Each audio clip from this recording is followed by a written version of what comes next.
Les amis, on va parler cuisine évidemment dans cette émission. On va parler d'un produit local porté par un chef local, un chef étoilé s'il vous plaît. J'ai nommé Nicolas Magie. C'est comme ça qu'on dit à la télé, on dit Magie. Ça va bien? Et toi Nicolas? Très très bien. Ouais, bah, écoute, ça me fait plaisir que tu sois venu Bonjour à tous. nous voir depuis Bouliac, hein, qui se trouve à 1 heure de route à peu près 55 d'ici. Là. minutes. Voilà, Pas voilà, chipoter. voilà, à l'est de Bordeaux, on va dire. Alors, qu'est-ce que tu nous présentes comme produit ce matin? J'ai pris ma caméra. Le bœuf de Bazas. Chope. On a amené une petite côte de bœuf. Chope-le. Voilà, il va nous. Il est mort en plus, Ah, on a de la chance. Voilà, On attrape plus Alors, facilement. ça c'est. Voilà, Une belle côte de bœuf de Bazas. Voilà. Donc c'est pas cette pièce-là qu'on va travailler aujourd'hui. Aujourd'hui, on va travailler le gîte. D'accord. Donc, Le gîte qui est un morceau de l'avant. C'est un morceau de l'avant et qui est un morceau qui a beaucoup de goût et qui est très intéressant en carpaccio. Donc c'est une pièce que j'aime bien en carpaccio. Parce que généralement, c'est des morceaux qu'on fait mijoter le gîte. Mijoter, cuire longtemps. C'est un morceau de la pâte, hein, de la pâte avant. C'est un morceau de la pâte avant sur la hauteur. Ce qui est très intéressant, cru, c'est qu'on va le tailler très très fin. C'est la texture, c'est un peu nerveux, donc ça a du répondant. Et c'est un morceau qui est très goûteux. Ouais, parce que le gîte, c'est bourré de collagène. Hein. Tous ces tendons voilà, qui fondent et qui vont donner tout le moelleux dans les pot-au-feu, bien entendu. Ce qui est intéressant, c'est le goût. Sur la partie goûteuse, c'est que ça rend beaucoup de goût. Ah bah là, je te garantis que ce qui est intéressant, c'est le goût, effectivement. Avant tout, ce qui est intéressant, c'est le goût. Voilà, on est d'accord. On s'amuse avec des fèves, on met des petites fèves, là on est en pleine dans la saison, et des chipirons. Donc j'ai pas eu de petits chipirons, il y a eu la tempête cette nuit, donc c'est un peu compliqué, il y a eu un peu de vent. Oui. Donc on a eu des gros chipirons, on va faire des chipirons croustillants, des petites fèves et une béarnaise. Une béarnaise un peu revisitée. On va faire une béarnaise, mais au lieu de la monter au beurre, on va faire une béarnaise traditionnelle. On va la couper une fois qu'elle sera froide, l'émulsion, le sabayon, on le coupera à la crème fouettée. Très soyeux. Tu me faisais peur. Très froide. Oui, une matière grasse quand même. On remplace le beurre par la on n'est crème. pas au régime là, hein, dis donc. En fait, Vincent, là, Nicolas va nous dévoiler tous ses tours. Si j'ai bien compris. Exactement. Parce que je sais pas si tu as vu, mais la mise en place est absolument superbe. Mais ces tours de magie. Ces tours de main. Ouais. On l'a jamais fait ça. Ouais, je l'ai raté. J'osais à peine en fait, tu vois, je me disais. J'avais déjà été lourdingue tout à l'heure en l'accueillant en plateau. Mais merci. Regarde, il est touché parce qu'il dit. Moi, dit. je suis la cerise, vous savez. Comme elle a de beaux yeux, j'ose pas trop la baser tout de suite. Hein, c'est ça que tu t'es dit. Hein. Je suis marié, ma femme me regarde. Il s'est passé quelque chose. On est pour la paix des ménages. Hein. Bien, les amis, on va retourner immédiatement à la recette parce que je vois que Nicolas, il est chaud comme la braise. Tu es prêt à partir. Alors, par quoi on commence, Nicolas? On va commencer par la réduction de la béarnaise. Donc, on va avoir besoin d'échalotes. Tu l'as même pas encore épluché ton échalote? Attends, j'attends, on m'a dit qu'il fallait. Vas-y, va. Je suis très rapide.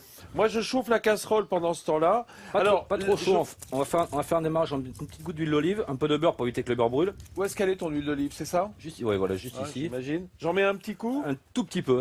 Qu'est-ce qu'ils sont bien organisés, ces chefs, hein, Vincent? Comment? Qu'est-ce qu'ils sont bien organisés? C'est ce que j'adore, moi, c'est ces mises en place où t'as tout sous le... Les proportions sont déjà prêtes. Absolument. Je me suis bien organisé. On fait jamais comme ça dans notre cuisine. Après, j'ai un commis aussi, je savais que j'allais avoir un commis de très bonne qualité aujourd'hui. Un commis croupier. Attendez la fin de la recette. Je vois que Joël, il s'engage pas, lui. Et il me connaît, hein. Donc il a déjà vu le pire ici. Alors, je suis pas rassuré quand même. Montre-moi. Donc là, on va juste l'émincer. Assez fine. Je monte parce que j'adore. Tu vois, je suis pas très bon pour émincer les échalotes, mais pour filmer, je suis devenu un cador. En quelques années à Paluche, ça s'appelle une paluche, cette petite caméra. C'est vrai que c'est compliqué. Voilà. Un plan fixe comme ça. Qu'est-ce que c'est? Il y a de l'adversité ici dans l'équipe. Respect pour le Spielberg d'Aquitaine. Le Spielberg de l'échalote des Aliacées. Alors, donc là, on émince délicatement, tranquillement, chose de relativement fin quand même. En fait, l'idée, c'est de jamais lever la pointe du couteau, c'est ça? Oui, en fait, tu vas te servir même de l'arrondi de la lame. Sur les découpes, tous les cuisiniers ont une découpe différente. Moi, j'ai une découpe, moi, je tire avec mon couteau. Il y a les cuisiniers qui poussent. Il y en a qui poussent. Il y en a qui ont une coupe à gauche, une coupe à droite. Et tout dépend. Chacun couteau, ça se passe jamais. Chacun a la façon de l'aiguiser, c'est des choses. Tu imprimes ta marque en fait. On imprime sa marque sur le fil du couteau et on l'aiguise par rapport à sa coupe. L'huile est chaude. Allez, on sort l'huile qui n'est pas le feu. Alors, je vous rappelle que la béarnaise dont on parle, c'est la grande famille des beurres émulsionnés. Autrement dit, une solution légèrement aqueuse, c'est-à-dire qui contient de l'eau au départ, du vin, du vinaigre et même de l'eau, pourquoi pas. Et ensuite, on va émulsionner avec un corps gras. Oh, si tu te barres, moi je... Oh, pardon. Donc là, je vais mettre... On met nos échalotes. Ouais. On va faire suer tout doucement, sans coloration. Oui, c'est très important, on ne peut pas le mettre à côté. Bien, chef. Je rappelle Je vous que fais confiance. Hein. Nicolas est étoilé, hein, vous voyez ce que je veux dire. Bah, comme nous. Bon, pas maniaque, mais disons que le gars a sa méthode et voilà. Hein. Voilà. On va Simplement pour monter faire fondre. un tout petit peu le feu. Oui, oui. Tu sais quoi, là, Vous- je vais la mettre à Tu 5. surveilles bien. Hein. Bah attends, tu C'est- rigoles. Parce que là, la recette, elle est basée sur la coloration des échalotes. Si les échalotes sont colorées, la recette elle est morte. Donc tu as tout entre ta main. Oh là Oh là, la pression, vache. Je vais pas Le mettre de- mec je vais pas me mettre- met je- une pression Non, énorme. je vais pas la pression. le bateau derrière. Juste Bon, d'accord. Mais on a confiance, c'est un comique recette étoilé. hein. traditionnelle, poivre mignonnette. Tu sais quoi, je vais donner. Poivre noir, mais vu qu'on est dans le sud-ouest, le poivre Bah, noir, du- il n'existe ouais, pas, ouais, donc tu ce sera mets- tu mets- piment d'Espelette. Piment d'Espelette qui va poivrer avec un goût très particulier, un peu chocolaté d'ailleurs. Hein, Moi parfois. j'aime beaucoup. Ouais, Ça c'est piment d'Espelette, c'est bien, mais c'est bon. c'est la base. C'est Il faut- vraiment il d'ici, faut en mettre, hein. c'est important. Et puis alors il dose particulièrement bien. Moi, écoute, je peux pas faire deux choses à la fois. Je vais tourner les échalotes, regardez qu'elles s'étuvent sans coloration. Et c'est lui. On va retourner en cuisine avec Nicolas Magie, notre chef étoilé d'aujourd'hui. Alors, Nicolas, tu as devant toi ce qu'on appelle Un cul de poule. un cul de poule, un bol, un bol, saladier, une selon bassine. la taille, bien entendu. On va faire Qu'est-ce qu'on va faire La pâte à beignet.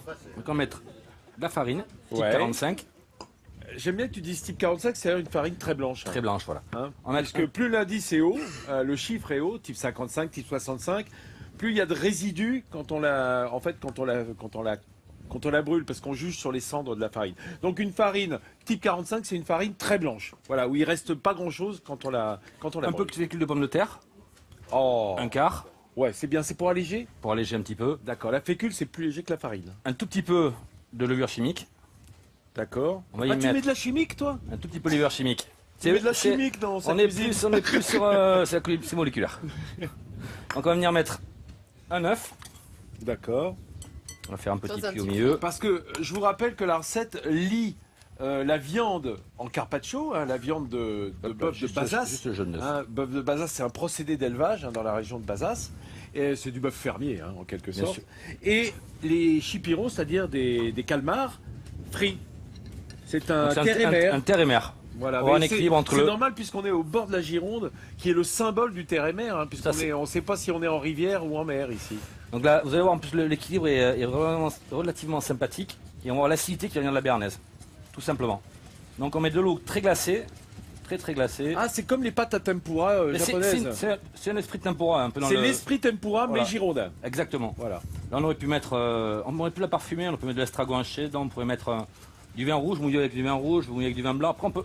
C'est vrai, Ces pâtes à beignet, on peut les faire avec ce qu'on veut. Après, Tu c'est peux des- faire une pâte à beignet avec du vin rouge. Mais vous remplacez l'eau par du vin rouge, par du vin blanc, par un jus de poivron, par un jus de c'est fraise, marrant, par ça. la pâte Et à tu beignet. le vous la faites sens après couler. dans la Ah, pâte, tu sens le vous goût. le sentez. Ce qui est important, c'est qu'il y ait Ça, c'est une bien, huile, ça me plaît bien. une huile à 170-180 degrés. Il ne faut pas dépasser les 180 degrés. Comme les frites. Comme les frites, on va les brûler. On va brûler la tempura, la pâte à beignet va brûler et là vous allez pointer sur l'amertume.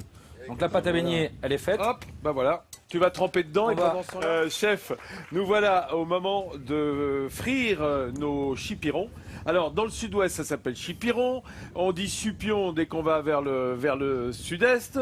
On dit calmar partout ailleurs. Et calamar si on Encore parle mieux. espagnol au lieu de parler français. Donc Voilà. là, on va les passer dans la farine. On les passer dans la farine légèrement. Là, on Et les tu passer mets dans pas la tes trempe à doigts beignet. dessus, hein. Alors, Ce que je je vois. fais Alors, le comme travail tu l'as dit proprement. en début d'émission, normalement il y aurait dû y avoir des petits chipirons, mais comme la mer était un petit peu La démontée, condition de pêche, vous voyez, tu as devant, il a plus, c'est récupéré un peu- du gros que tu as coupé en Non, petits je pense bouts. que c'est hein. compliqué, Voilà. Donc ça, hop là. Donc dans ce mélange qu'on a fait tout à l'heure, non, ça Non, c'est ça, juste c'est juste la farine. Ok.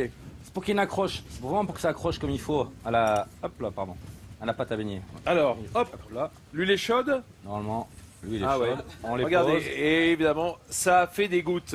Les gouttes, c'est l'eau qui s'échappe vaporisée par la chaleur de l'huile. Ouais, ce qui est vraiment important, c'est qu'il y ait une accroche qui soit assez fine. C'est un peu dans le principe de la tempura. Hein. C'est vraiment quelque chose de. Ouais, il faut que ça fasse une pâte très légère. Exactement. C'est pour ça qu'elle est bien liquide d'ailleurs. C'est pour ça que j'ai pas voulu. On pourrait la faire plus solide, mais après le but du jeu, c'est vraiment avoir le goût du chipiron. Montre-moi l'épaisseur là. Ah oui, Ouais, oui. c'est- C'est moins épais qu'une pâte à crêpes. Hein. Ça, c'est important. Hein. Autrement, le beignet va prendre le dessus et on va perdre le goût du produit. Alors on parlait de tempura. Tempura, c'est le nom japonais hein, pour ces beignets, soit de légumes, soit de chair, mais qui est faite à base de farine de riz. Farine de riz. Bien Farine entendu. de riz au glacé. Et ils mettent, ça dépend des recettes, mais on trouve des recettes aussi où il peut y avoir du blanc d'œuf, il peut y avoir de la poudre à lever, il peut y D'accord. avoir des Et différents pourquoi produits. glacer l'eau? Ce qui est important, c'est qu'il y ait l'accroche, il faut qu'il y ait un choc thermique de suite entre l'huile chaude et la tempura. C'est ce qui va faire la Voilà. finesse Et puis Ce qui ça va faire des pour bulles. Une jolie Ça coloration. va faire des bulles, ça va. Quelque chose de très croustillant et Très très léger. fin. Ah voilà là. Ah là là là On là, va mettre j'adore ça. nos fèves à blanchir. Ouais. Alors pareil, 20 secondes. Hein. Eau bouillante salée. Eau bouillante salée, tout simplement. D'accord. Voyez, on compte. On n'est pas loin. Là, ça fait 10 secondes. On est à combien là? Là, 15. Là j'ai 17, 18, 19, Ouais, on est bon. 20. Ah non, Elles sont tu l'as petites, retiré à elles sont 19, petites, chef. Elles sont petites, celles-là. Non, ce qui est important, la fève, bien sûr, moi je préfère les manger crues, tout simplement. Hein. Ah, tu vas les peler après On va les peler, oui, bien Ah oui, sûr, on va ouais. retirer cette On va peau qui est retirer un petit peu amère, La peau. bien entendu. Et c'est avec des fèves en cette saison, là, on est vraiment en plein. Mais vous êtes les bienvenus. Hein, welcome to all British friends. Voilà. Et ici à Blaye et autour. Alors on a une table absolument superbe, chef. C'est notre banquet final de l'émission. On adore ça, nous, Joël, le moment où on se retrouve à table ensemble. Hein, le moment du partage, bien entendu. Et alors, juste avant de regarder le clip, je voudrais vous présenter Eric Gutiérrez qui est avec nous. Salut Eric, comment ça va? Ça va, merci. Alors, il est berger et il est évidemment producteur de fromage de brebis, hein, bien entendu. oui. Et il nous a apporté ces belles tomes. Ça vient d'où? De quel coin exactement? Alors, c'est le nord-est du département de la Gironde, la commune de Saint-Christophe-de-Double. On n'est pas loin du Périgord, du coup. ouais. Voilà, tout à fait, voilà. à proximité du Périgord. C'est à la Avec une frontière. race particulière de moutons. C'est une race qui est bien connue dans le Pays Basque, c'est des manèges tête rousse. Ah oui. Ah, c'est d'accord. pour ça que Très, vous avez très la barbe laitière. qui vire un petit peu au rouquet. Exactement. Voilà.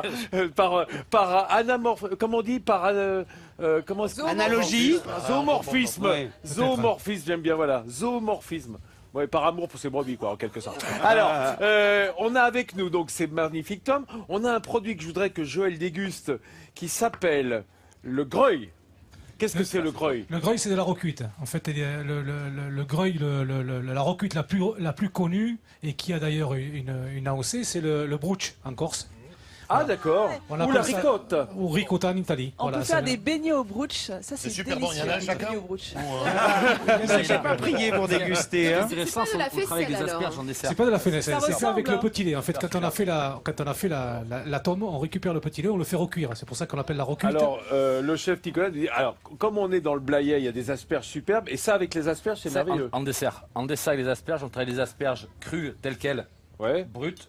Les asperges osmosées dans un petit sirop, les noisettes caramélisées, un sorbet au café assez amer. Donc on travaille vraiment sur l'amertume. Enfin, du citron. ouais, enfin, toi, tu C'est- peux te permettre de faire ça, mais chez vous, je C'est ne ça. suis pas Ouais, sûr. ça hein. me fait compliqué, En même mais temps, c'est- ne vous on lancez fait pas, un dessert mangez-le fabuleux. tout simplement comme ça, comme Joël vient de le faire. Mais chef, en revanche, explique-nous plutôt comment on a fait la recette. On va regarder, puisqu'on a tourné un petit clip ensemble. Voilà, à l'écran, on va voir s'afficher les premières images. On a commencé. Alors, on n'a sûr. pas montré comment on faisait le carpaccio, parce que ça, tout le monde sait le faire. Tu gèles ton car- bœuf simplement. Voilà, carpaccio juste fraisé au congélateur. Voilà. Taillé très très fin à la machine à jambon. En suivant Et là, on a préparé notre sauce en mettant Donc les là- échalotes. Voilà, dessus après huile d'olive, les petites fèves croquantes juste posées. Là, voilà, on fait la pâte à beignet avec l'eau froide, l'eau glacée. Les chipirons juste taillés. Les chipirons, Farine, fécule de pommes pommes de terre, fleurs eau de glacée, sel et pâte à lever. pâte à lever, quand même un peu de levure Un peu de chimique. levure chimique, ça c'est important. On les repasse un peu dans la farine. Ensuite, on les passe dans la pâte à beignet. Dans l'huile à 170-180, donc l'huile pas trop chaude. Ouais. Ça, c'est super important. Les fèves juste blanchies, 20 secondes, 18 secondes, on a mis 18 secondes. Épluchées. Ensuite, juste Et assaisonner, voilà, fleur de sel, et huile d'olive. voilà. Regardez Voilà, ce résultat, c'est magnifique. Et ce mélange entre ce goût de beignet, de calmar et le bœuf, voilà, ça Donc, fonctionne ça très bien, moi, c'est très suave. C'est un plat, un très joli plat de saison. Ah ben, dirait un- je on te le dirait un confirme, on tableau, peut en l'applaudir, le chef Nicolas Tableau Magic, de maître. hein, notre chef étoilé. Alors, Joël, évidemment, qu'est-ce qu'on a là? Qu'est-ce que ce beau produit Ça, là? ça, c'est un produit fabuleux. C'est le pastis. pastis islandais. Eh ouais, le pastis islandais, il Fait est par Patrice Loubet. vous allez au voir, levain, à mon avis, hein, parce Vous allez que voir, ouais. on Au le voit levain. à la Vous allez voir, texture. c'est riche en vanille, c'est Tiens, riche tu peux en, goûter. en rhum. Vous allez voir, ce produit-là, c'est un Rhum produit et vanille exceptionnel. Rhum et vanille. Oh là là, Le quelle pastis merveille. merveille. voir, islandais c'est- a beaucoup de succès. Hein, Ah avec, bah oui, Ludivine, ça y est, elle est en train de se faire piquer tout le cuisinier, pastis. c'est le Il est chef bon, à ce Jean Cousteau pastis qui est à Haussegor. C'est Bah un oui, champ des évidemment. sables qui fait cette recette. Et c'est un produit fabuleux. Comment c'est, Joël? Dis-moi. Ouais,